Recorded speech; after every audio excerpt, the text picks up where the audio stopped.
Vamos começar nossa aula abrindo nossas Bíblias, né? Melhor forma de começar. No livro de 1 Pedro, capítulo 2. 1 Pedro, capítulo 2, é o texto básico, versículos 9 a 10, é o texto base dessa aula. Então, meus irmãos, como vocês bem sabem, né? A gente está com essa revista e ela fala sobre a igreja, né? A formosa noiva de Cristo. É o título aí dessa revista. E nós temos tratado sobre a igreja, sobre o que as Escrituras falam do que é a igreja, o que nós precisamos entender nas nossas vidas práticas, né? Então, lições pastorais também de o que é ser igreja, né? Como nós precisamos viver igreja e como o Senhor cuida da sua igreja, né? Isso é um ponto muito importante que a gente vai tratar também nessa lição. E aí, na última aula que eu dei, foi a aula de número 2, a gente falou sobre a essência da igreja, né? O que é a igreja em sua essência.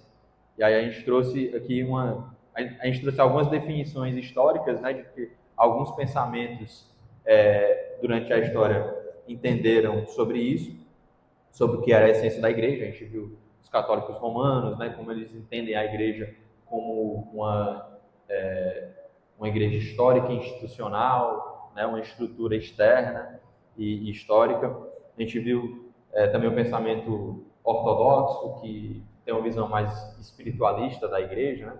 Então, que não se prende muito à institucionalização. Nós vimos a visão protestante e chegamos então à visão reformada, que é o que a gente acredita que mais se aproxima da palavra de Deus de fato, né? Das Escrituras, a visão reformada sobre a igreja.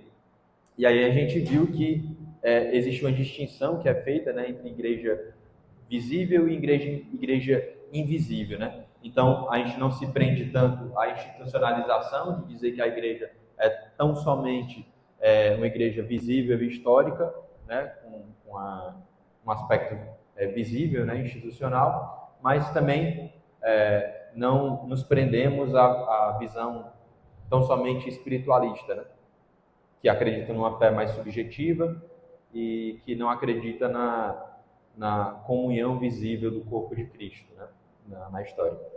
Então, o ideal seria juntar esses dois aspectos da igreja para formar uma definição mais madura, um entendimento mais maduro do que é a igreja.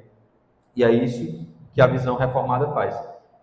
E aí, na lição de hoje, né, eu entendo como sendo uma continuação dessa outra lição. Hoje a gente vai para a lição de número 4, e ela vai tratar sobre as perspectivas bíblicas da igreja. Então, quais são as características que as Escrituras trazem sobre a igreja e como nós podemos juntar, concatenar essas ideias para formar uma definição bíblica sobre a igreja. Então, as Escrituras elas vão trazer definições e características de várias perspectivas da igreja, né? A igreja é descrita de várias formas. Então, nós temos nas Escrituras a igreja sendo tratada como esse povo eleito de Deus na eternidade, então uma visão mais espiritual e invisível.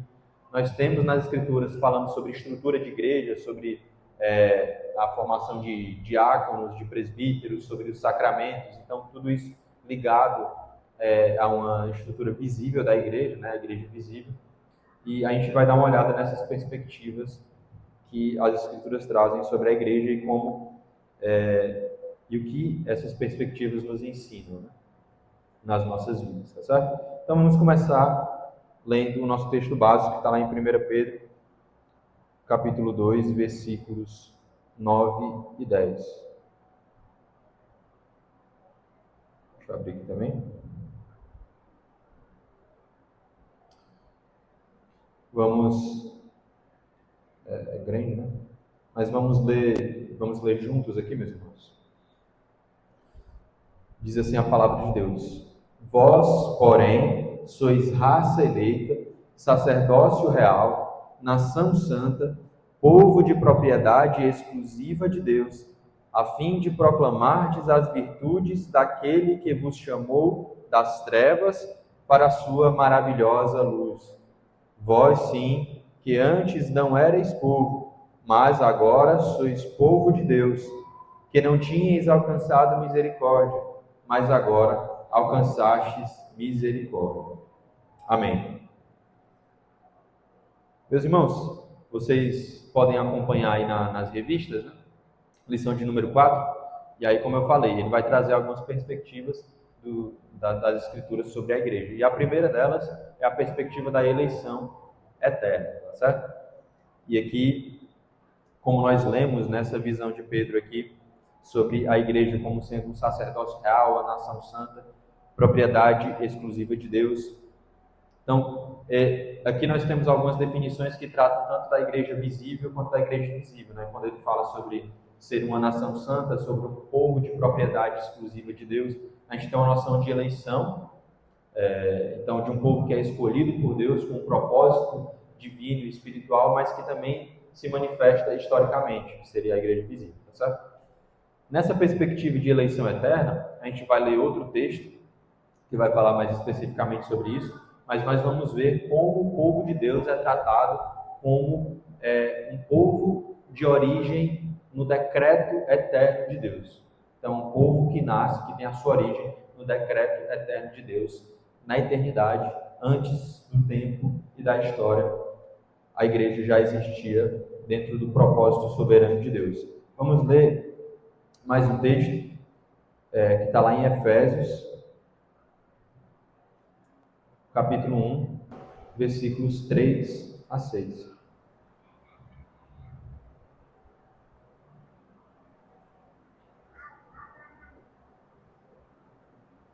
Efésios 1,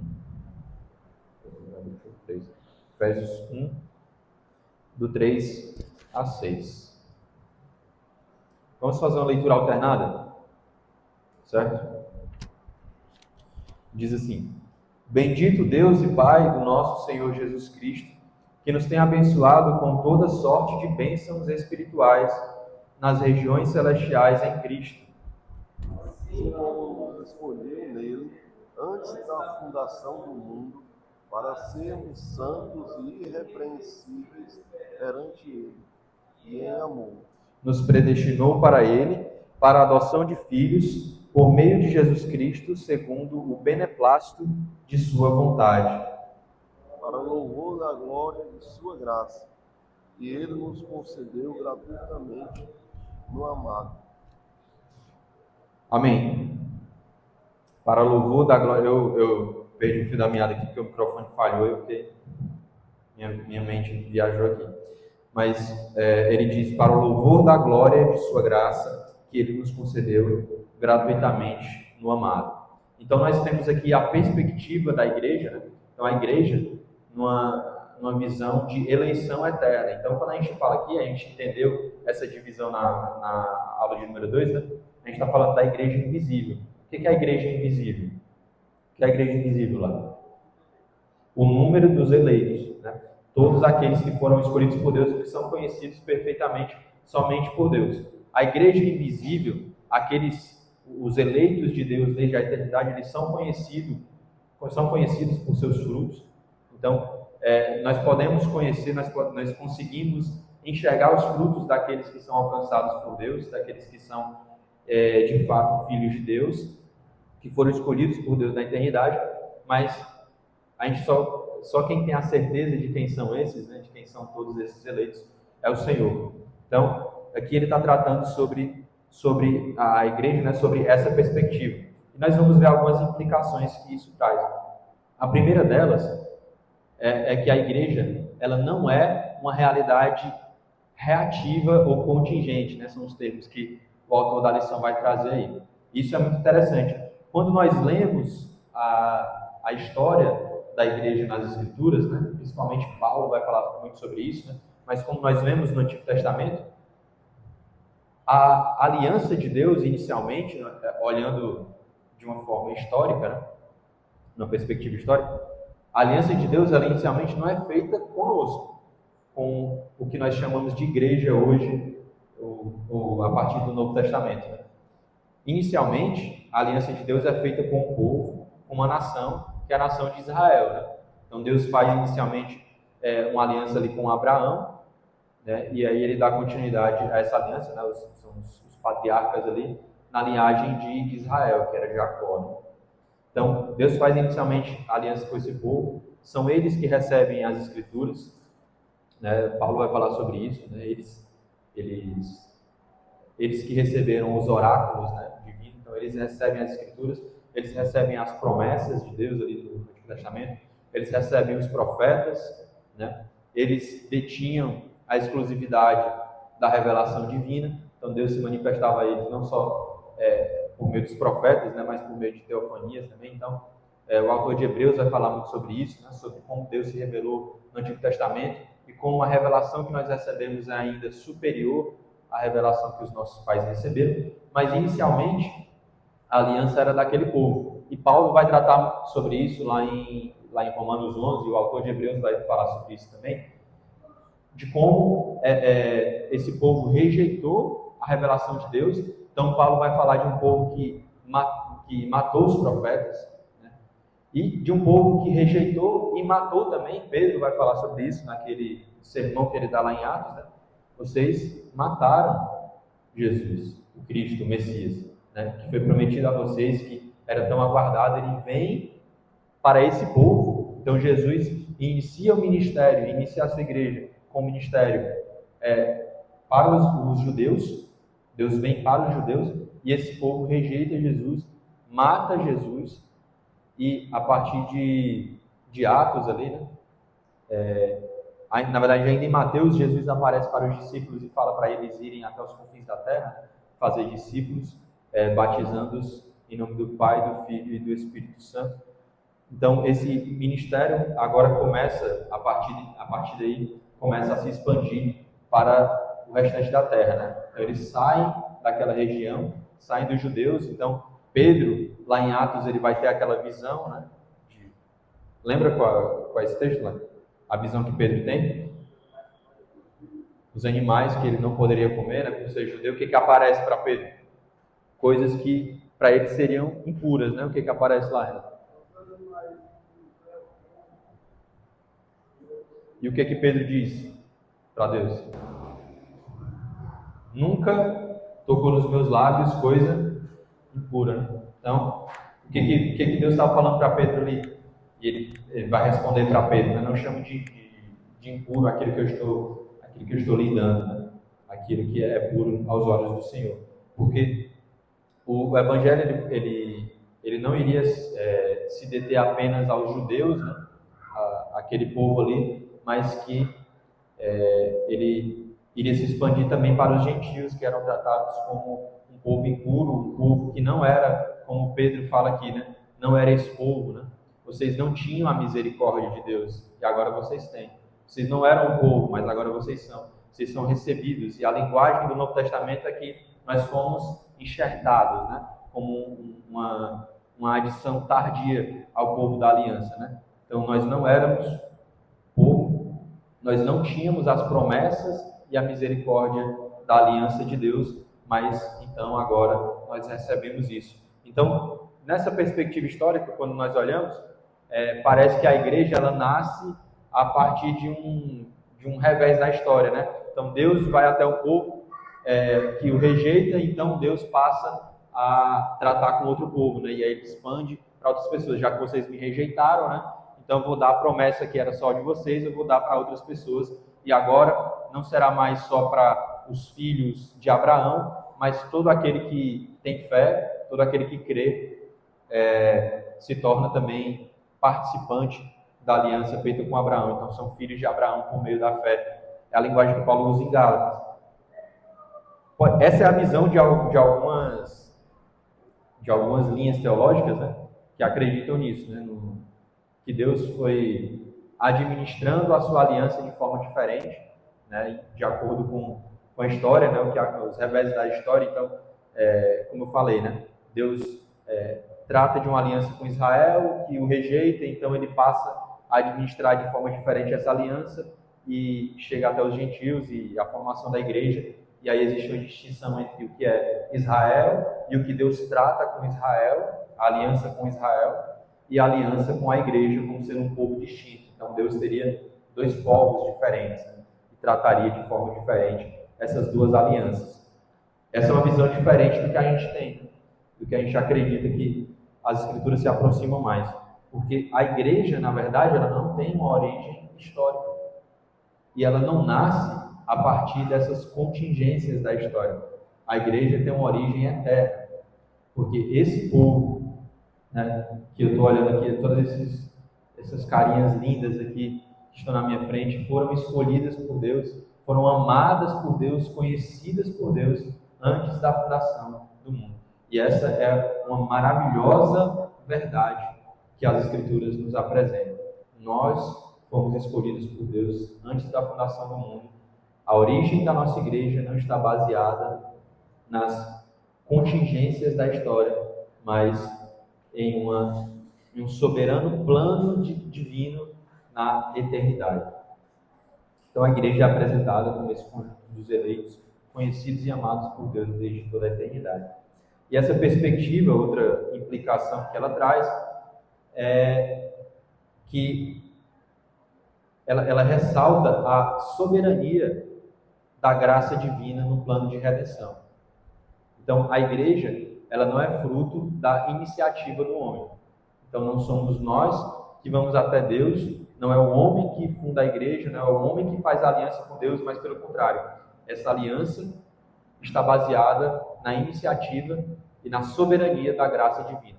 Então, de nenhum modo nós podemos achar que a eleição ou que a salvação ela inicia a partir de uma escolha nossa ou a partir de uma iniciativa nossa, mas tão somente pela graça divina. Então a graça divina é soberana e absoluta no plano de redenção, né? Nós já discutimos sobre isso em outra aula, né? Sobre qual a participação do homem, né? No plano de redenção, na salvação. O homem sim dá uma resposta ao chamado de Deus, mas nós devemos entender que a iniciativa primeira vem da parte de Deus.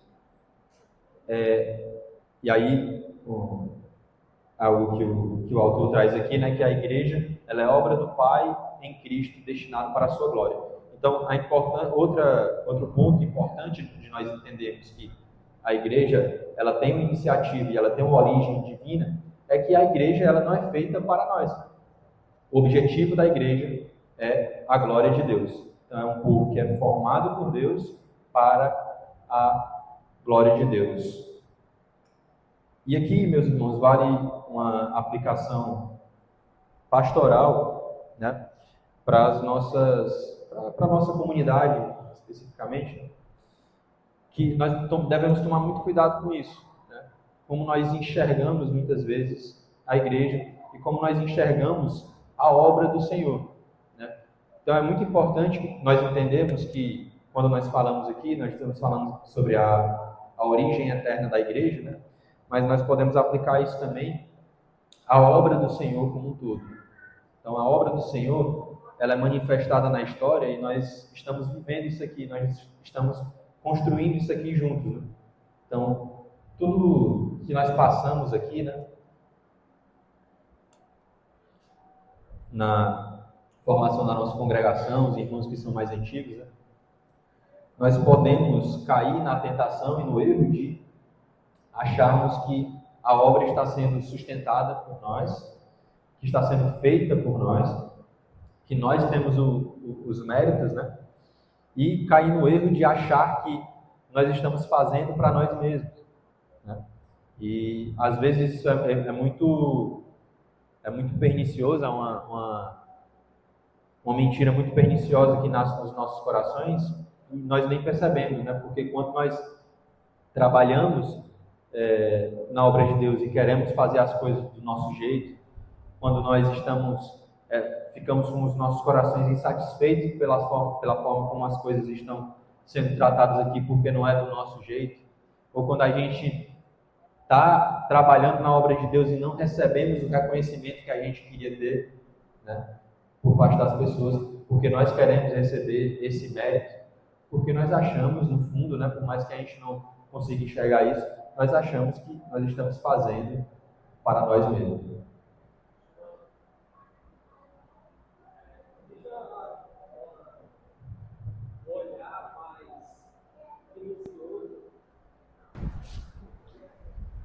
existe um olhar mais minucioso das igrejas reformadas com essa questão de qual é a perspectiva real, qual é biblicamente o que é uma igreja.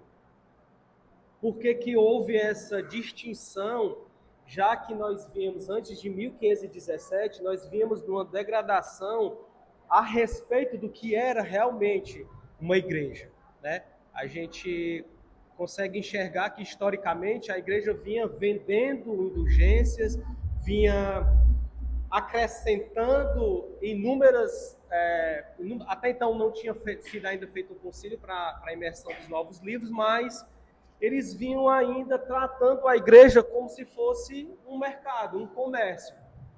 Então, assim, eu vejo a revista tratando uma perspectiva bíblica da igreja, ou seja, qual é o olhar real que nós devemos ter perante o que é a igreja. Por quê? Porque se eu me deparar com uma igreja católica romana, a perspectiva de igreja que ela tem é totalmente diferente da que nós temos. Nós acreditamos na sola escritura, somente a escritura, ela é suficiente para que nós venhamos a entender o que é que Cristo tem para fazer conosco. E ele já tem uma visão distorcida, realmente, de que a igreja tem poder, o clero tem poder, um papa tem poder e autoridade sobre a própria Bíblia.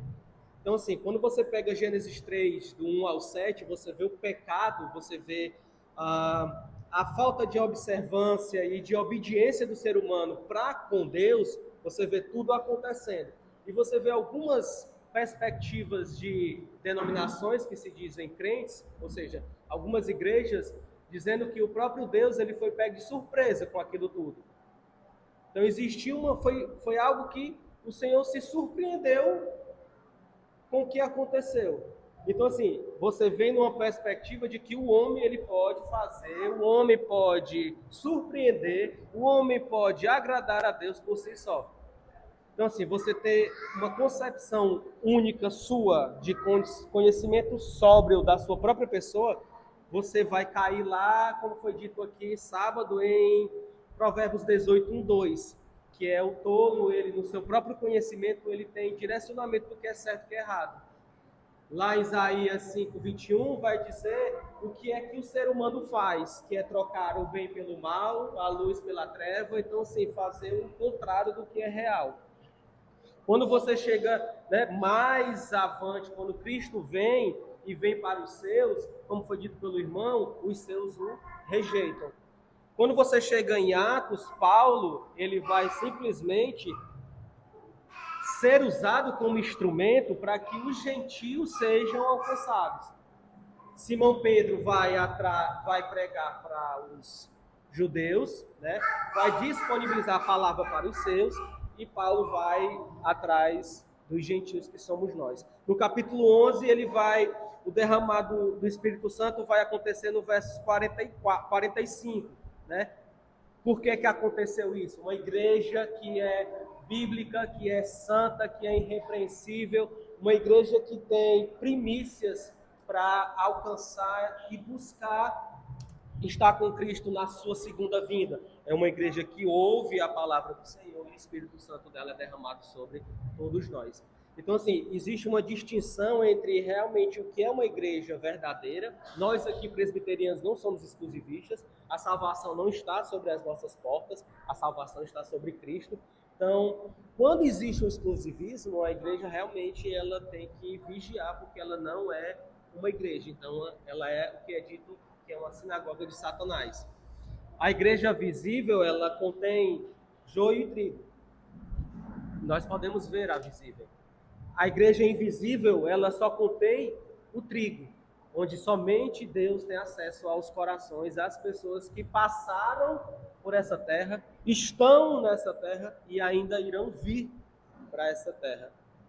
Então, ao meu pensar, até o momento, o que o irmão descreve para mim faz total sentido, porque é a Bíblia quem diz, o que é uma perspectiva de uma igreja bíblica. Muito bem, meu irmão. E aqui a gente está falando mais especificamente, dessa definição de igreja invisível, Então, de uma igreja que tem a sua origem na eternidade. E como o irmão citou aqui sobre a Igreja Católica, né, isso é algo interessante aqui do que a gente estava tratando, porque a Igreja Católica ela comete esse erro de acreditar, de ver a Igreja por uma perspectiva tão somente externa, né, visível, histórica e institucional. E aí eles repassam, né, esse erro deles para a gente. Então eles vão falar que nós somos uma igreja que nasceu lá de uma revolta, né, lá na Reforma Protestante, principalmente de Lutero. Então é como se fosse uma religião criada a partir daquele tempo ali, né? Então uma igreja que nasce historicamente. Mas o que nós estamos falando é que, pelo contrário, nem a deforma institucional que houve lá na Idade Média, né, pelos católicos romanos, define a igreja, né? Nem aquilo ali corrompeu de forma a destruir a igreja, nem a reforma criou uma nova religião ou criou a igreja a partir dali. Pelo contrário, a igreja já existia, né? Então nós não somos uma igreja que nasceu a partir de 1517, mas nós somos igreja de Cristo, um corpo e de pessoas que foram eleitas desde a eternidade, que apesar das deformas, apesar das crises, das contingências da história, da corrupção humana, ainda assim a igreja continua sendo preservada pelo Senhor durante toda a história, e assim nós cremos que será até o final, com deforma, com reformas, mas sendo preservada até o fim. E essa é a outra implicação que nós temos a partir dessa perspectiva, né? A implicação de que, e a aplicação de que nós somos um povo que somos assegurados pelo Senhor. Nós temos esperança de que seremos preservados, ou nos termos que a gente costuma usar na teologia calvinista, né? Nós perseveramos até o fim pela fidelidade do Senhor. Então, apesar da nossa infidelidade, apesar das crises que a igreja eventualmente tem, apesar da corrupção dos homens, como já tivemos durante a história da igreja e como ainda teremos certamente até o final, como temos no nosso dia, e apesar das nossas próprias fraquezas individuais, né, da nossa infidelidade com o Senhor, a nossa esperança é que o Senhor permanece fiel. A nossa esperança é de que, apesar do nosso coração mau, nós seremos preservados até o final. Quando nós olhamos para o nosso próprio coração, a gente pensa assim, né? Eu vou para o inferno, porque eu não conheço um coração tão mau quanto o meu. E nem vai conhecer, né? Porque você não conhece o coração dos outros. Mas nós olhamos para nós e ficamos desesperançados. Não existe esperança para uma pessoa tão ruim quanto eu. Mas a nossa esperança, né, apesar da nossa infidelidade e dos nossos pecados, está no Senhor. Então, essa perspectiva, né, de um povo que é chamado por Deus desde a eternidade, elas nos dá uma segurança que está para além do tempo, para além da história. Nós já fomos predestinados e, na linguagem que Paulo utiliza, nós somos glorificados. Ele usa essa palavra no passado, né, como se já tivesse, ou no passado ou presente, não sei, mas como se já tivesse acontecido, né? Nós somos glorificados, nós temos a certeza de que seremos glorificados, certo? Pela fidelidade do Senhor. Agora, a eleição eterna, ela não esgota a definição do que é a igreja, né? Porque nós ainda temos, como nós já aprendemos, a igreja visível, né? Então, nem todos que, como o Rafael falou, lembrou aqui, nem todos que pertencem à igreja visível pertencem necessariamente à igreja invisível, né? Nem todos que estão na congregação da igreja visível estão no número dos eleitos eternamente pelo Senhor. E outra coisa, meus irmãos, só para a gente finalizar esse primeiro ponto, é que a eleição ela não elimina a necessidade dos meios históricos para que esse povo seja alcançado e seja reunido por Deus, tá certo? Então, a igreja essa noção de uma igreja invisível, de uma igreja eleita, na eternidade, ela dá um fundamento, né, para todas essas certezas aqui que nós já aplicamos nas nossas vidas, para que esses meios históricos, nós tenhamos a certeza que esses meios históricos, eles sempre serão eficazes. Então, nós sabemos que as pessoas que são eleitas por Deus, elas precisam ser chamadas. O Evangelho precisa ser proclamado a elas, e, como nós já falamos, né, existe também a parte do homem, né, em que o homem responde ao chamado divino, e nós entendemos que tudo isso é obra do Senhor nos nossos corações, mas existe essa parte, né, em que o homem é chamado na história, de que o homem, o Evangelho é proclamado ao homem, o homem responde com fé, e esse povo é reunido por Deus. Então, esse fundamento da eleição eterna nos dá o fundamento de nós entendermos e termos a certeza de que esses meios históricos sempre serão eficazes. Os eleitos sempre serão alcançados pela graça, sempre serão alcançados pelo Evangelho, sempre responderão positivamente ao Evangelho e serão reunidos para o Senhor Jesus, que diz que vocês, as ovelhas que me foram dadas pelo Pai, né, elas conhecem a minha voz e eu as recebo e de modo algum as lançarei fora. Né? Então, nenhuma dessas ovelhas será perdida. Essa é a esperança que nós temos. E quando uma se perde, Deus vai atrás dessa única ovelha perdida, Ele vai atrás e não deixa que ela se perca, né? Como nós conhecemos também a história do filho pródigo. É outra parábola que fala sobre isso também. Como Deus ama a cada um e resgata aqueles que eventualmente se perdem, mas que pertencem a Ele por um propósito eterno. A segunda perspectiva, então, agora a gente vai entrar na igreja visível, né? Então, a igreja visível, ela é tratada em algumas perspectivas nas Escrituras, e aí a gente vai falar aqui sobre vocação eficaz, que são os 3 últimos pontos da lição. Vocação eficaz, batismo e profissão de fé. Tá certo? E aí a gente vai novamente para a Bíblia. Nós vamos ler o texto que está em Romanos 8, os versículos 28 a 30.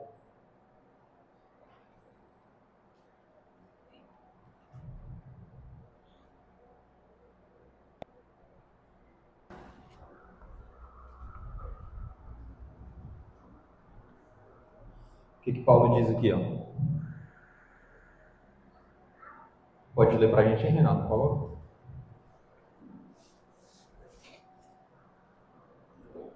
Sabemos que todas as coisas cooperam para o bem daqueles que amam a Deus, daqueles que são chamados segundo o seu propósito. Pois aqueles que Deus de antemão conheceu, Ele também predestinou para serem conforme à imagem de seu Filho, a fim de que ele seja o primogênito entre muitos irmãos. E aos que predestinou, a este também chamou, e aos que chamou, a este também justificou, e aos que justificou, a este também glorificou. Amém. Glória a Deus. Então, meus irmãos, nós falamos aqui, né, que nós não conhecemos quem são todos os eleitos do Senhor, né? Então, quem conhece isso perfeitamente é Deus.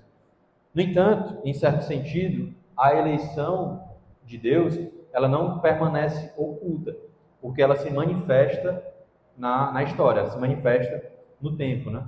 Então, algo que é fora do tempo, que é na eternidade, mas que se manifesta concretamente no tempo. E aqui Paulo vai falar exatamente sobre isso. Ele vai falar sobre a predestinação. Então, Deus escolhe antes da fundação do mundo essas pessoas, ele predestina essas pessoas, porém essas pessoas são chamadas, são justificadas e são glorificadas, né? Então, e existe um propósito também que Paulo vai falar aí, que ele fala, os predestinou para serem conformes à imagem de seu Filho.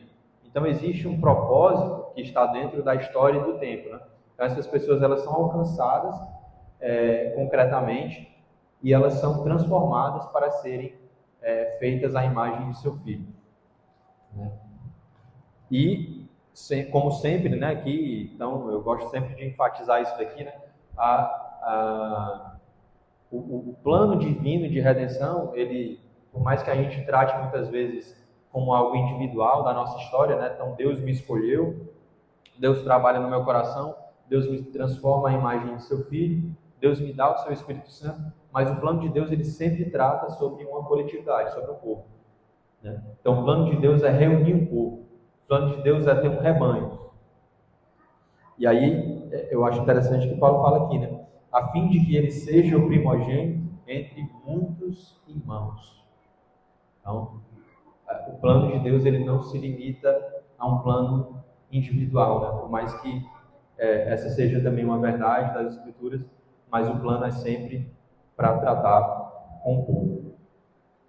E aí eu abro aspas aqui para o autor da revista, que eu achei bonita, né, essa frase dele aqui, que ele fala que o chamado divino é o elo histórico pelo qual o decreto eterno se realiza na vida dos pecadores.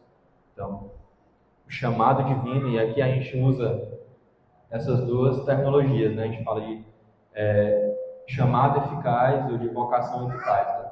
Então, aqueles que foram escolhidos na eternidade, eles são chamados por Deus por um chamado eficaz, ou seja, esse chamado sempre será respondido positivamente. Então, todos aqueles que foram escolhidos serão chamados e aceitarão o chamado e irão a Deus, e o Senhor Jesus nunca os rejeitará.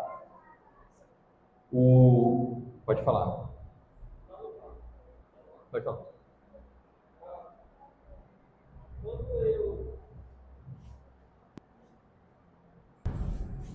Assim, quando eu não tinha muito entendimento sobre Bíblia, quando eu sempre buscava ao Senhor, e a carta de Romanos ela sempre me implicava algumas incógnitas assim a respeito do que ele dizia, do que era dito.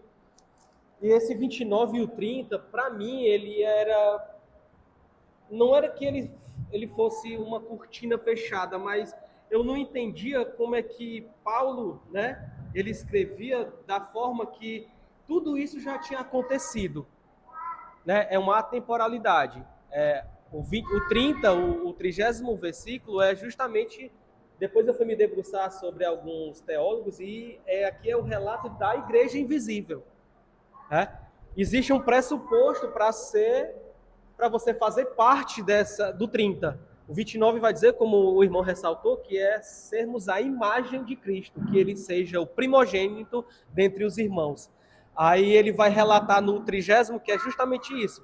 E aos que predestinou, chamou, aos que chamou, justificou, e aos que justificou também glorificou.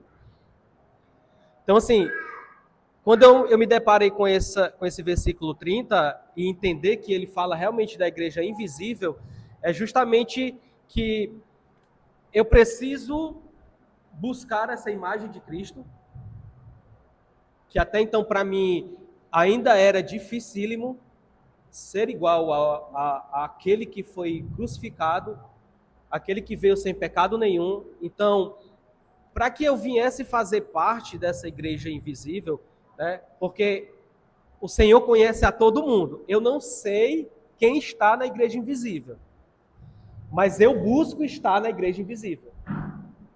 Eu faço parte da visível, não quero ser o joio, busco sempre ser o trigo. Então, assim, o meu olhar sobre esse versículo 29 é justamente eu entender que eu preciso colocar Cristo como reflexo das minhas atitudes, o reflexo da minha vida. Porque quando o irmão está dizendo sobre igreja invisível, que é o que ele está tratando nesse ponto, é justamente a igreja invisível somos nós. Até então, todo mundo quer participar dessa igreja. Sim ou não? Sim. Todo mundo quer ser o trigo, todo mundo quer fazer parte dessa glorificação. Então, assim, só existe um método que a Bíblia nos ensina, que é que nós temos que ser realmente como Cristo. Nós temos que transferir essa imagem de Cristo para os demais. Como? Eu acho que o principal de tudo é quando Cristo simplifica, dizendo que nós temos que amar uns aos outros como a si mesmo. É algo importante porque dentro da igreja você participar das aflições do próximo ainda está distante, muito distante da gente. Às vezes a gente se depara com alguns minutos dentro da igreja, meia hora, 40 minutos, a gente escuta o irmão professar o estudo, mas a gente não quer saber do problema do outro. Por quê? Porque, irmão, eu já tenho muito problema, meu irmão. E ainda eu participar do seu, dura coisa tu me pediste, né? Mas eu acho que Cristo, na sua sabedoria eterna, simplificando realmente que nós devemos amar uns aos outros para refletir que ele venha a ser realmente o primogênito dentre todos, é um ponto crucial para que a gente entre dentro do 30º versículo do capítulo 8 de Romanos. Buscar realmente nos ater com tudo que está acontecendo com a igreja, com os irmãos, porque nós somos realmente o corpo nós somos o membro de um corpo, né, que tem como cabeça o nosso Cristo. E eu acho que é primordial que a gente se depare com esse pensamento, realmente, de que, às vezes, eu vou até finalizar, mas às vezes a gente fica pensando, pô, mas o meu coração é tão ruim, né? Eu sou tão mal, assim, realmente eu sou tão cruel, se eu não tiver a Cristo no meu coração, se o Senhor...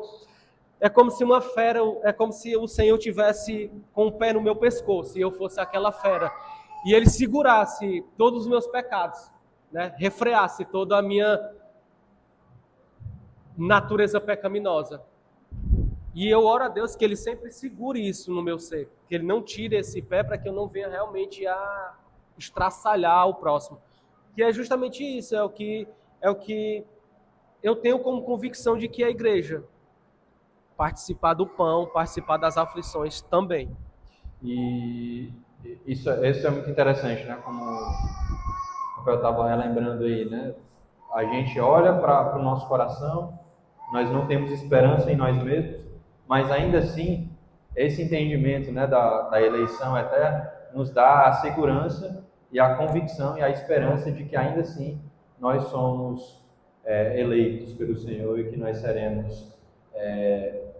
ainda seremos glorificados, ainda estaremos diante do nosso Senhor, livre do pecado, mas temos a esperança da salvação apesar de nós. E aí, algo que o irmão falou aqui sobre essa questão, né, de nós não conhecemos quem são as pessoas que foram eleitas por Deus, e assim, não é que nós buscamos estar na igreja invisível, né? Nós buscamos isso, mas nós somos confortados pelo Senhor na certeza de que nós pertencemos a essa igreja. Então, nós não conseguimos dizer se uma pessoa é ou não verdadeiramente eleita, se ela foi escolhida pelo Senhor, mas o Senhor, no seu Santo Espírito, nos dá a certeza em nosso coração de que nós somos. Então, que cada um venha descansar no Senhor nessa certeza, né? Que o Senhor fortaleça cada vez mais no nosso coração essa certeza, não para que nós negligenciemos, né, a nossa vida espiritual, mas pelo contrário, para que nós possamos nos alegrar mais ainda na salvação do Senhor, para que os nossos corações sejam encharcados, né, de esperança e de alegria na salvação que Deus nos dá. Agora, voltando para a questão da vocação eficaz, né, a parte onde os eleitos eles são chamados eficazmente pelo Senhor, nós não podemos confundir isso com um chamado externo, né? Então, existe uma proclamação externa do Evangelho, então a igreja ela é responsável, e nesse sentido a igreja ela se retroalimenta, né? Claro que é uma obra do Senhor, mas é a igreja que chama as pessoas para se tornarem igreja, para fazerem parte desse corpo visível do Senhor. Então, as pessoas elas são alcançadas pelo chamado externo do Evangelho, pela proclamação do Evangelho, e esse chamado externo ele pode ser rejeitado. E até mesmo uma pessoa que é eleita, que foi escolhida por Deus na eternidade, ela pode rejeitar, a princípio, o chamado externo da proclamação do Evangelho. Mas quando nós falamos de vocação eficaz, ou chamado eficaz, a gente está falando de um processo, de uma obra interna de Deus e do Espírito Santo no coração dos eleitos, que os fazem aceitar a proclamação do Evangelho e responderem com fé. Tá certo? Então, nós temos o chamado externo, que pode ser rejeitado em algum momento, mas quando Deus chama internamente e de forma eficaz, que é o que nós chamamos de vocação eficaz, né? Quando Deus trata o coração do eleito para que ele possa crer no Senhor Jesus Cristo, aí não há coração duro que não possa ser quebrantado, não há nenhum ateu que possa rejeitar a esse chamado, por mais incrédulo que seja o coração, ele será quebrantado e ele crerá no Senhor Jesus Cristo para a salvação. Então, é a ação do Espírito Santo que ilumina o entendimento. Então, isso é muito interessante, muito surreal, né? Como Deus faz esse milagre no nosso coração e ele ilumina o nosso entendimento de que as palavras parecem que são tão claras como nunca foram, né? Parece tão real agora. Que verdade maravilhosa que alcançou meu coração. Uma verdade que eu não tinha me atentado, né? Para a qual eu não tinha me atentado. Eu nunca tinha crido nisso e agora eu estou crendo naquilo que para os gregos foram loucura e que para os judeus era escândalo, né? Quando Jesus fala que ele... Eu acho que eu até coloquei esse texto aqui, talvez a gente vá ler. Que ele fala que eu e o Pai somos um e os judeus pegam pedras para atacarem nele, né? Porque os judeus entenderam a mensagem que muitos hoje não entendem, né? Que Jesus estava falando que ele é Deus, né? E nós cremos nisso, nós cremos no nosso Senhor, que é Deus e que foi crucificado em nosso lugar, e essa mensagem parece que faz todo sentido agora na nossa cabeça. E ele ilumina o nosso entendimento, ele inclina a nossa vontade, e assim ele nos conduz com fé a Cristo.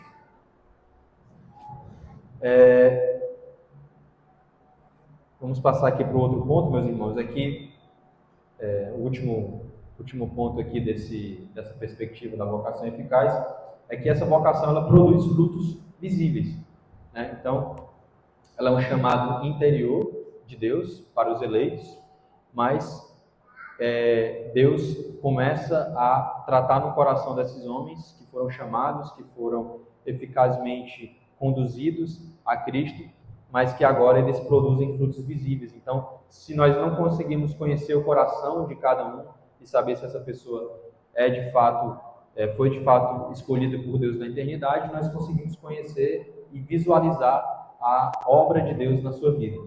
Então, esse chamado de Deus, ele produz frutos pelos quais nós conseguimos distinguir as pessoas que realmente responderam a esse chamado divino da salvação, certo? E quais são esses frutos? Arrependimento, fé, né? Obediência, sujeição a Deus e à palavra de Deus, e também à igreja visível, e perseverança, né? Então, nós conseguimos, esses são os meios pelo qual a igreja, e isso é importante, a igreja consegue distinguir aquelas pessoas que realmente aceitaram esse chamado. E aí a gente vai começar a falar agora sobre as outras perspectivas, que são o batismo e a profissão de fé, que são meios justamente pelos quais a igreja reconhece essa aceitação dessas pessoas ao chamado divino. Vamos ler mais um texto. Ainda em Romanos, vamos para o capítulo 10 e vamos ler os versículos 14 a 17.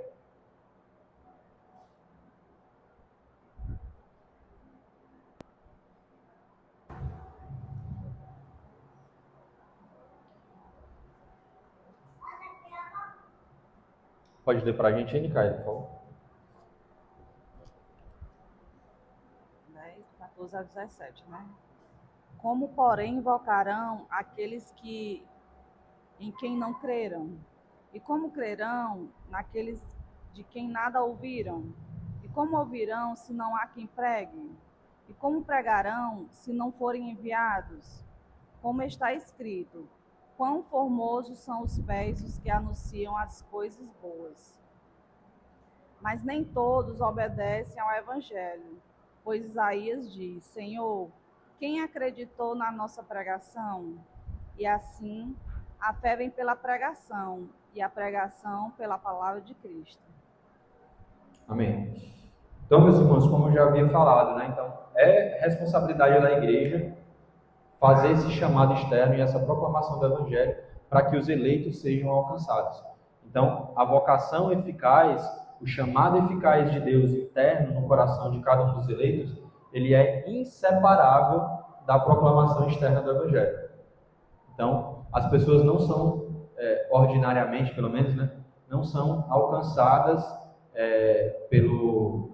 não são alcançadas internamente, né, em seus corações, sem a proclamação do Evangelho. É o que Paulo está falando aqui. A fé, ela vem pelo ouvir a palavra de Deus.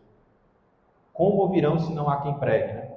Então, é responsabilidade da igreja pregar a palavra para que os eleitos sejam, por esse instrumento, alcançados por Deus, alcançados pelo Espírito Santo.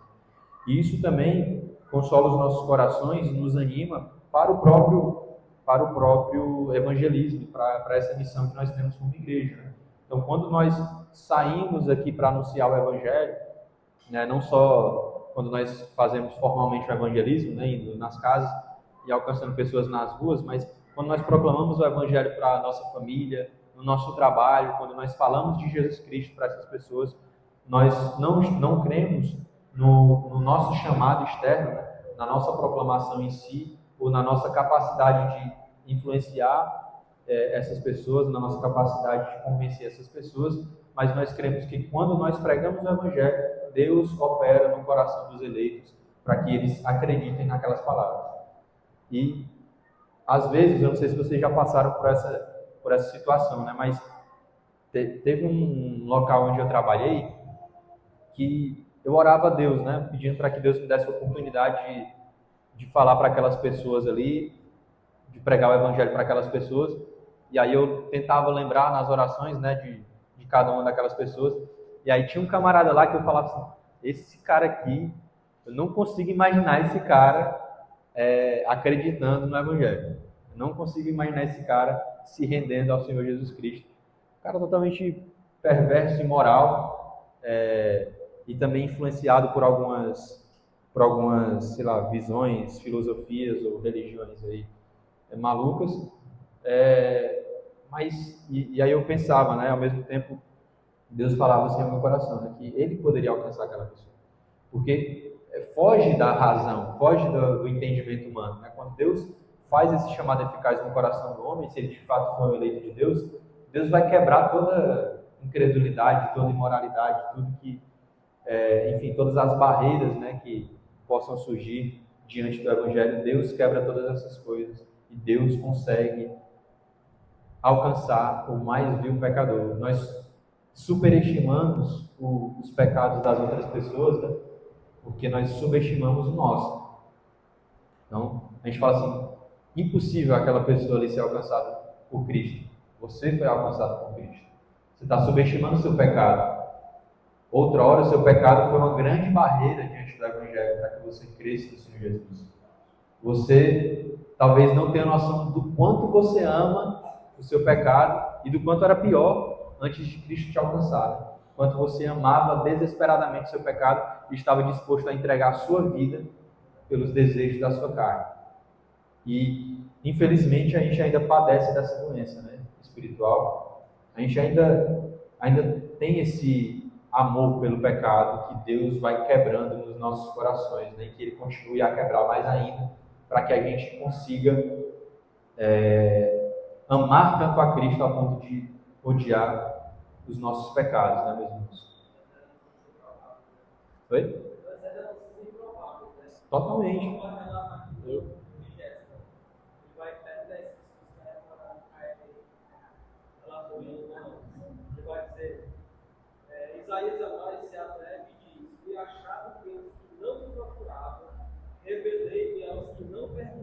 por mim. Quanto a Israel, porém, diz: todo dia estendi as mãos a um povo rebelde e contradizente. Acho interessante, Wesley, que aqui em Romanos, voltando um pouquinho em Romanos 9, né? Paulo fala assim, né? Tem essa passagem que até na revista fala aqui, que se com sua boca confessares que Jesus é o Senhor, em teu coração crer que ele ressuscitou dentre os mortos, será salvo. Todos nós estávamos mortos, nossos delitos e pecados. Então a gente não tem como, o morto ele não tem como reagir a chamado nenhum. Então, reconhecer que crer que Deus ressuscita o morto é acreditar que, primeiramente, Deus faz a obra de ressuscitar para que depois a pessoa viva pelo chamado de Deus responda esse chamado, né? Sim. É interessante. E sem isso não tinha como ir a Deus. Não existe coisa mais absurda do que isso, né? Então, como nós podemos crer nisso e não crer que uma pessoa pode ser uma pessoa aleatória, pode ser alcançada? Deus nos ressuscitou. Nós estávamos mortos. O irmão ia continuar indo, falar mais alguma coisa? Então, que Deus continue a tratar os nossos corações, né? Como o irmão Igor falou, né? Deus primeiro nos ressuscita, né? Nos dá vida, e aí Ele começa a obra em nós, né? Depois de nos haver ressuscitado. Então, que Deus possa continuar fazendo essa obra nos nossos corações. A Thaís, uma vez, falou isso para mim, nunca saiu da minha cabeça, né? Uma figura que ela utilizou para falar sobre a nossa relação com o pecado, que é muito semelhante à relação de uma pessoa dependente química, né? Pelo menos na ilustração dela, ela trouxe essa semelhança e aí ficou na minha mente, né? Uma pessoa que, porque a gente olha para a situação de algumas pessoas e a gente pensa assim, cara, isso é irracional, não faz sentido. A pessoa está vendo toda a destruição que isso está fazendo na vida dela e na família dela, e ela não consegue se desvincular disso, porque ela ama aquilo ali, apesar de ser destrutivo na vida dela. Ela vê todos os males que aquilo causa na vida dela, mas ainda assim, ela ama tanto aquilo que ela está disposta a se entregar àquilo, apesar das consequências, né? Então, muitas vezes é o que a gente olha para aquela pessoa e acha absurdo, mas quando nós olhamos para a nossa vida, a gente faz a mesma coisa. Nós vemos a destruição que o pecado faz nas nossas vidas, nas nossas mentes, no nosso espírito, na vida das pessoas próximas a nós, mas ainda assim nós amamos o pecado e queremos o pecado apesar das suas consequências. Cristo nos liberta dessa escravidão. Nós não precisamos desse deleite aparente que o pecado nos dá. Nós não precisamos.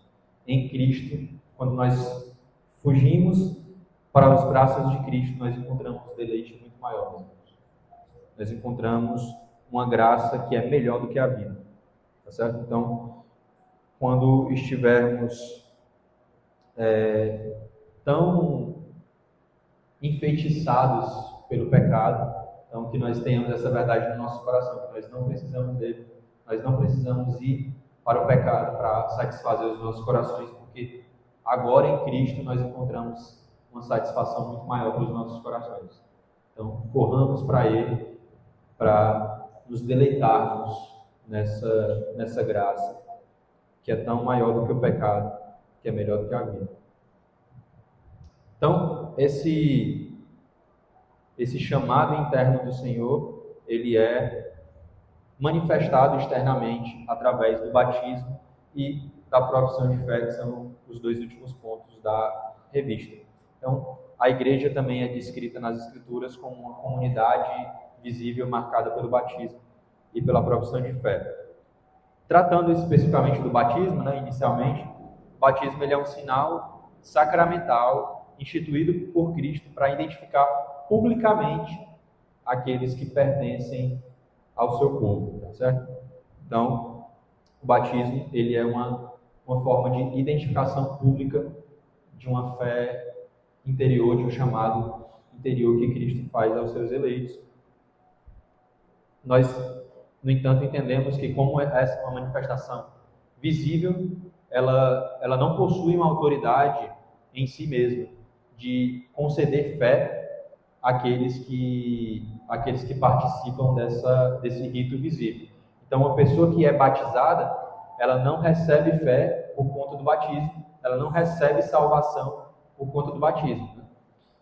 O batismo ele é só um ritual visível que aponta para isso, né? Que identifica os eleitos de Deus. Vamos ler Mateus 28, versículos 18 a 20, um texto que é bem conhecido por nós, que é o texto da Grande Comissão. Lê aí para a gente, Lidiane, por favor. Pode ler? Mateus 28, versículos 18 a 20. Jesus, aproximando-lhes, falou: Toda a autoridade me foi dada do céu e na terra. Portanto, vão e façam discípulos de todas as nações, batizando-os em nome do Pai, do Filho e do Espírito Santo, ensinando-os a guardar todas as coisas que eu tenho ordenado a vocês. E eis que estou com vocês todos os dias até o fim dos tempos.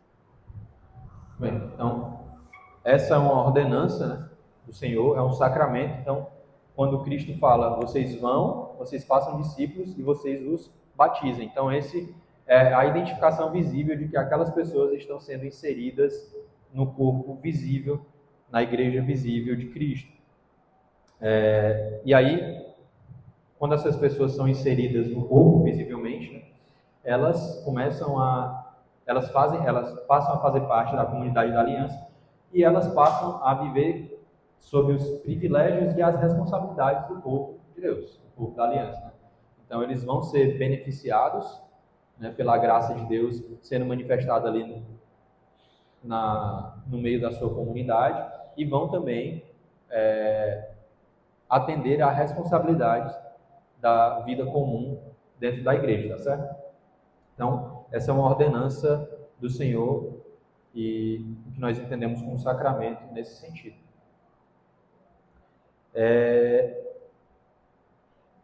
O batismo, ele também aponta para algumas realidades espirituais muito profundas. É o que nós vemos lá em Romanos. Eu vou ler esse texto para os irmãos. Romanos 6, do 1 ao 4, diz assim: Que diremos, pois? Permaneceremos no pecado para que seja a graça mais abundante? De modo nenhum. Como viveremos ainda no pecado, nós, os que para ele morremos? Ou porventura ignorais que todos nós que fomos batizados em Cristo Jesus, fomos batizados na sua morte?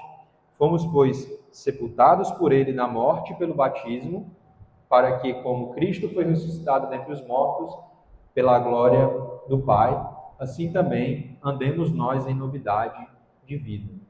Então, olha só, o batismo ele aponta para essa realidade de morte com Cristo, de ressurreição com Cristo. Nós morremos, então essa purificação nas águas, né, do batismo, né? Eu fiz assim, mas assim, né, aqui na presbiteriana. É só o costume assim. Então, ela aponta para a morte e a ressurreição em Cristo.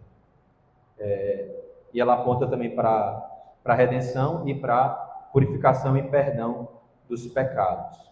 Tá certo? Tem outro texto também que os irmãos podem olhar em casa, né? Vocês ainda vão dar uma olhada na revista, eu acredito, né? Para ver se eu estou dando a aula direitinho aqui, né? Que nem os bereanos. E aí os irmãos dêem uma olhada aí mais minuciosa nesses textos. Lá em Colossenses 2, 11 a 14, ele vai falar mais especificamente sobre o perdão dos pecados também, tá certo? Como o batismo aponta para essa realidade. E aí, como eu falei, o batismo ele não deve ser confundido com a regeneração, tá certo? Esse é um erro que você vai ver, por exemplo, na Igreja Católica. Então, eles acreditam que o rito do batismo ele concede uma graça especial àquelas pessoas, né? Então, eles vão falar até de salvação, né? A pessoa que foi batizada, ela recebe essa salvação, a não ser que ela realmente enfim, negue a fé ou faça outra coisa lá, e aí tem outro sacramento deles lá que é o de restauração e tudo, né, para essas pessoas.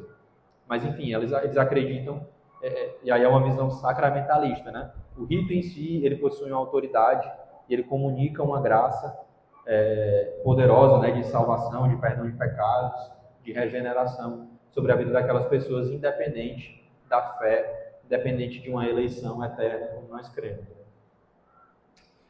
Mas nós também não devemos desprezar esses rituais, né? Então, nós não vamos para um extremo nem outro, né? O batismo, ele é um sacramento, ele é importante, ele é um ritual visível, mas ele é importante sim, principalmente por uma questão de identificação, né?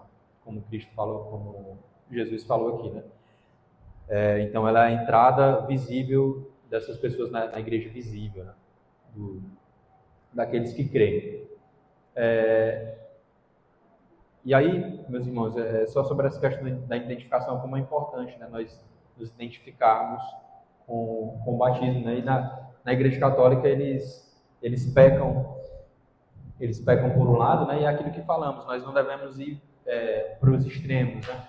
Então, eles acertam nesse ponto, né? De que eles acertam em um ponto de valorizarem o aspecto visível da igreja. Então, a igreja ela precisa ser manifestada, precisa haver uma comunhão, a sua fé não é individual e não é subjetiva, ela passa pela vida em comunidade, ela passa pelos sacramentos da igreja, né? E aí é muito comum a gente ver na igreja católica as pessoas que possuem essa identificação, né?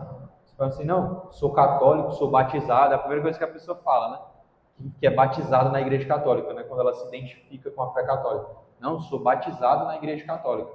Aquilo para ela é uma identificação de pertencimento àquele povo, né? E aí é importante que nós também tenhamos essa identificação, esse senso de pertencimento a um povo visível, a uma comunidade visível que é manifestada na Igreja de Cristo. E eu gostaria de ler também outro texto aqui com os irmãos, que está lá em Gálatas. Vou pedir para a irmã Sheila ler esse texto. Gálatas 3, são 2 versículos somente, versículos 26 e 27.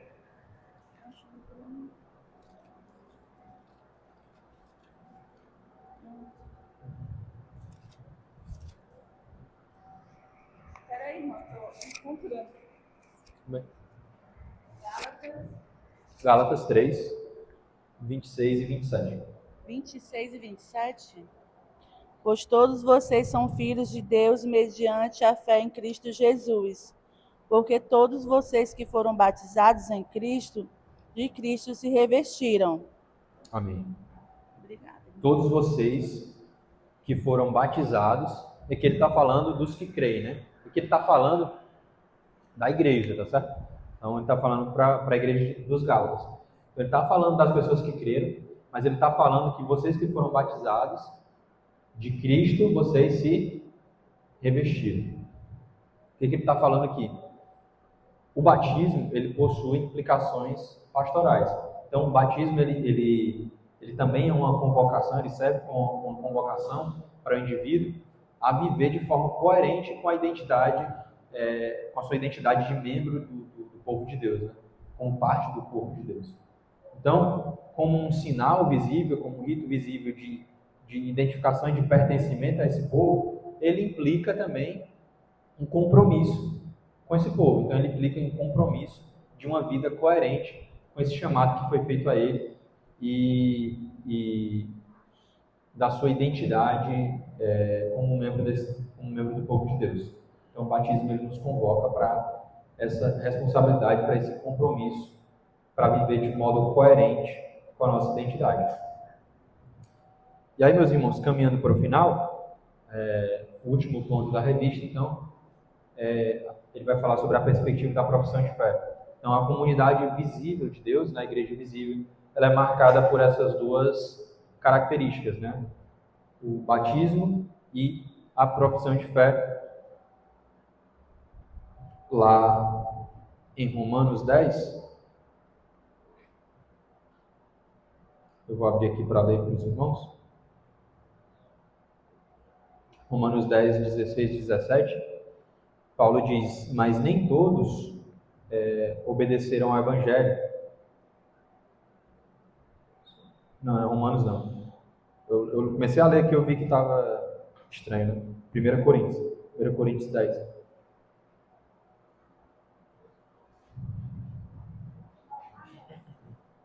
Primeiro Coríntios 10, 16 e 17, diz assim: porventura, o cálice da bênção que abençoamos não é comunhão no sangue de Cristo? O pão que partimos não é comunhão do corpo de Cristo? Porque nós, embora muitos, somos unicamente um pão, um só corpo, porque todos participamos do único pão. Então, a verdadeira fé, ela envolve tanto convicção interior quanto confissão pública. E essa confissão pública, né? Então, a gente tem aqui na Igreja Presbiteriana esse rito, né, de profissão de fé. Então, quando você crê em Cristo, você tem que professar sua fé publicamente à igreja, para que a igreja reconheça você como um irmão em Cristo. Reconheça que você é uma pessoa que creu no Evangelho, que creu em Cristo, que crê na palavra e que, por consequência, né, se submete a isso, se submete a Cristo e a palavra de Deus. Então, esse é o meio ordinário pelo qual as pessoas confessam ou então manifestam publicamente a sua convicção interior do chamado de Cristo para a sua vida. E aí existe esse rito, né, de confissão de fé, a profissão pública da fé, mas a profissão de fé, ela também se manifesta e tem um papel muito central na doutrina reformada no sacramento da ceia do Senhor.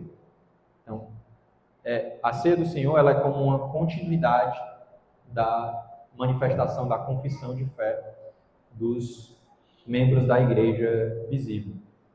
Então, a gente deve tirar da nossa cabeça o entendimento de que a ceia do Senhor é um rito de devoção, é somente um rito de devoção individual, o que é verdade também. Nós somos alimentados pessoalmente por Cristo, né, individualmente, nós somos fortalecidos na fé, mas ele antes de tudo isso e acima disso, ele é um sacramento comunitário.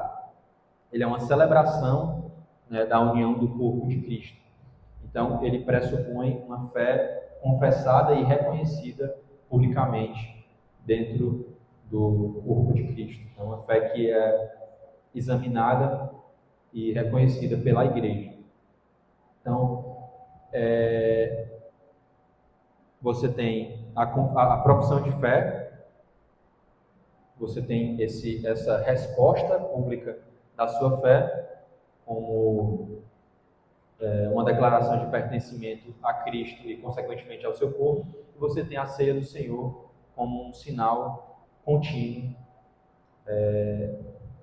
de renovação da participação do pacto da graça.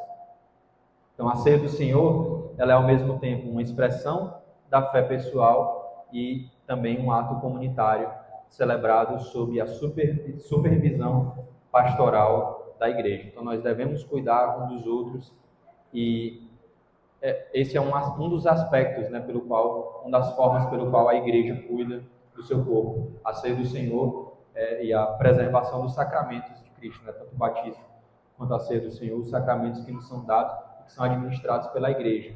Então, essa é a forma pela qual Deus cuida do seu corpo através da igreja, na administração dos sacramentos para o fortalecimento comunitário do seu corpo. E aí, mais uma vez, né, a gente tem a visão sacramentalista, né, que é muito comum na Igreja Católica, de que esses sacramentos, e eles têm ainda outros sacramentos, eles possuem um poder em si mesmo pelo rito, né, e pela instituição que o administra, mas nós não cremos nisso. Nós cremos que ele não possui um poder para conferir fé aos que não têm, mas eles servem para nutrir e fortalecer uma fé que já foi confessada. Então,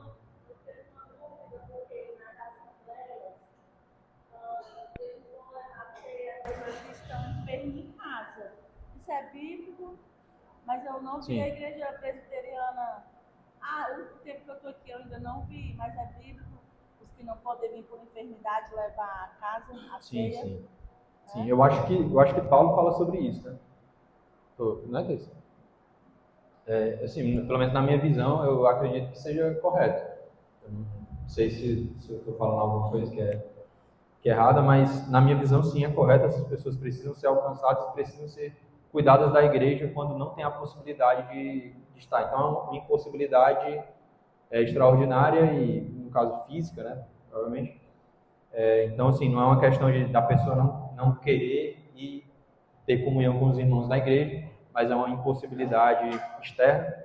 Então, sim, essas pessoas precisam ser alcançadas. Eu acho super válido essas pessoas estarem sendo cuidadas pela igreja nesse sentido. Tá certo? Não em atitude de cura pela doença. Sim.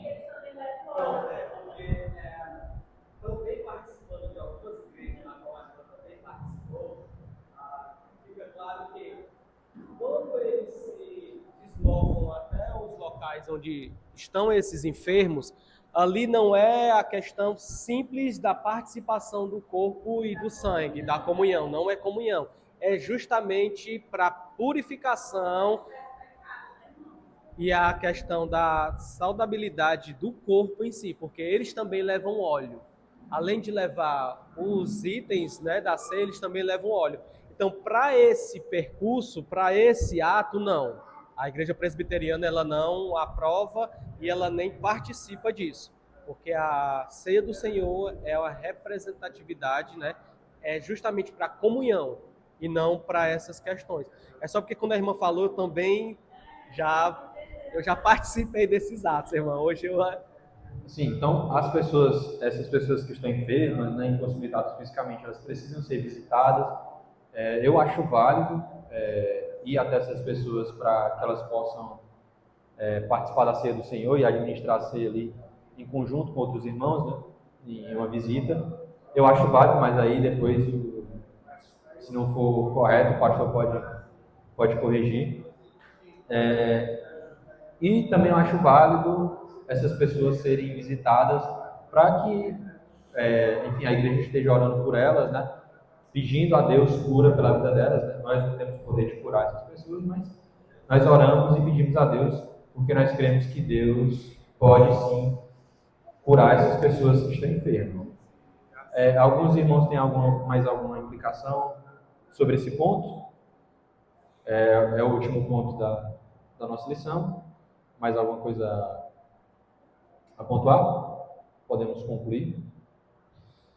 Então, meus irmãos, concluindo aqui, né, como nós lemos, a igreja, nós vimos essas perspectivas sobre a igreja. Né? A igreja é um povo eleito na eternidade, é um povo que é chamado eficazmente na história e no tempo, e é um povo que é incorporado à igreja visível por meio do batismo e do reconhecimento público, né, a confissão pública, como parte do corpo de Cristo pela profissão de fé. Então, meus irmãos, nós vemos aqui a importância de nós entendermos, né, a igreja dentro dessa perspectiva bíblica e de darmos o real valor para o viver a fé em comunidade. Né? E é algo que eu já tinha enfatizado na última aula e que eu acho válido enfatizar aqui novamente. A nossa fé, ela não é vivida individualmente, mas ela é vivida comunitariamente. Então, aqueles que foram escolhidos por Deus eternamente, eles são chamados para fazerem parte de um povo, para que Cristo seja o primogênito entre muitos irmãos. A igreja que alcança essas pessoas, foi a igreja que nos alcançou, foi a igreja que nos deu aqui as Bíblias que nós temos nas mãos, né? Impressas, né?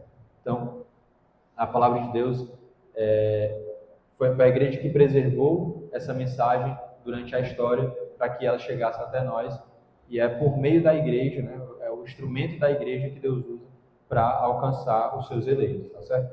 Para que nós vivamos em comunidade, que sejamos alimentados pelo Senhor dentro da unidade e da diversidade da igreja. E aí, meus irmãos, como uma aplicação que o autor da revista traz aqui, que eu achei muito pertinente, é que nós examinemos, né, as nossas vidas e que nós possamos renovar esse compromisso que nós temos com a Igreja de Cristo, certo? Então, nós reconhecemos que a igreja não é um clube social, como algumas pessoas veem, né? A igreja como uma forma de socialização, um fenômeno social. A igreja não é isso, a igreja é um povo unido por Deus, pelo poder de Deus, escolhido na eternidade e manifestado na história. E nós devemos ter esse compromisso de viver essa unidade com os nossos irmãos e de termos a responsabilidade de cuidar uns dos outros, certo? Então a nossa fé, ela não é vivida somente individualmente, mas é vivida no corpo de Cristo. Nós precisamos cuidar desse relacionamento do corpo. Amém?